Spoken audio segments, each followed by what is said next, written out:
হরে কৃষ্ণ। নমস্কার বন্ধুরা, তোমাদের সকলকে এই সনাতনী চ্যানেলে স্বাগত জানিয়ে শুরু করছি আজকের ভিডিও।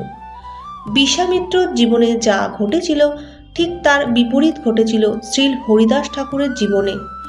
কি ঘটেছিল সেটি জানতে হলে পুরো ভিডিওটি দেখতে হবে। হরিদাস ঠাকুর সম্পূর্ণরূপে ভগবানের নামে জপে নিমগ্ন ছিলেন। তিনি কিন্তু প্রত্যেক দিন 3 লাখ জপ করতেন। হরিদাস ঠাকুরের দিব্য মহিমায় শত শত লোক তাকে শ্রদ্ধাও করত, সম্মানও জানাত। সাধু বিদ্বেষী জমিদার রামচন্দ্র খান হরিদাস ঠাকুরকে অপদস্থ করার জন্য এক সুন্দরী খারাপ মহিলাকে তার কুটিরে পাঠালো। হরিদাস বিচলিত করার জন্য সেই খারাপ মহিলাটি তার অঙ্গভঙ্গি করতে লাগলো এবং নিজ বক্ষস্থলের কাপড় সরিয়ে কুটিরের দুয়ারে বসে মধুর স্বরে গান গাইতে লাগলো। ঠাকুর তখন এই পরম সুন্দরী, তোমার সুন্দর যৌবন, তোমাকে দেখে যে কোনো নারী স্থির থাকতে পারবে না। তোমার সঙ্গ সুখ উপভোগ করার জন্য আমার অন্তর লালায়িত হচ্ছে। তোমাকে না পেলে আমি আমার প্রাণ হারাবো। হরিদাস ঠাকুর উত্তর দিলেন, নিশ্চয়ই তোমাকে অস্বীকার করব না, তবে সংখ্যাপূর্বক আমার নাম গ্রহণ সমাপ্ত না হওয়া পর্যন্ত তুমি এখানে বসে থাকো, নাম কীর্তন শ্রবণ করো। তারপর নাম সমাপ্ত হলে আমি তোমার মনোবাসনা পূর্ণ করব। কিন্তু রাত্রি শেষ হয়ে গেল, সেই খারাপ মহিলাটি তো বিচলিত হয়ে পড়ল। তখন হরিদাস ঠাকুর বললেন, আমি 1 মাসে 1 কোটি নাম গ্রহণ করার সংকল্প করেছি। এই যজ্ঞ যতদিন শেষ না হয়, সারা রাত জপ করেও কোটি নাম গ্রহণ সমাপ্ত হলো না। কাল অবশ্যই এই ব্রত সমাপ্ত হবে এবং তখন স্বাচ্ছন্দ্যে তুমি তোমার সঙ্গ উপভোগ আমি করব। এই খারাপ মহিলাটি তখন সেখান থেকে চলে গেল।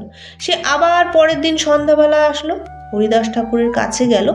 সারা ধরে হরিদাস ঠাকুর হরে কৃষ্ণ মহামন্ত্র কীর্তন করল এবং সেইভাবে আবার ভোর হয়ে গেল। ইতিমধ্যে 3 দিন এই কাজটি তিনি করলেন।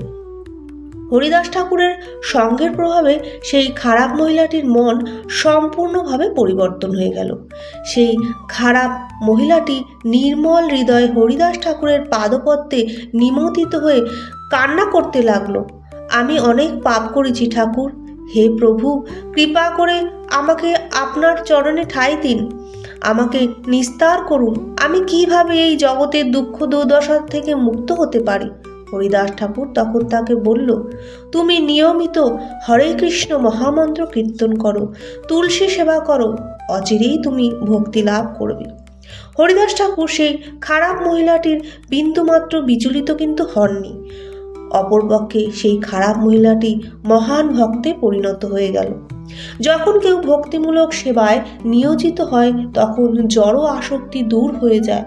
ভগবান শ্রীকৃষ্ণ গীতায় বর্ণনা করেছে কিভাবে পাপ কর্মগুলি পরিত্যাগ করার জন্য পাশাপাশি ইন্দ্রিয় এবং মনকে তার সেবায় নিয়োজিত করার মাধ্যমে আমাদের চেতনাকে কৃষ্ণ ভাবাময় রাখা উচিত।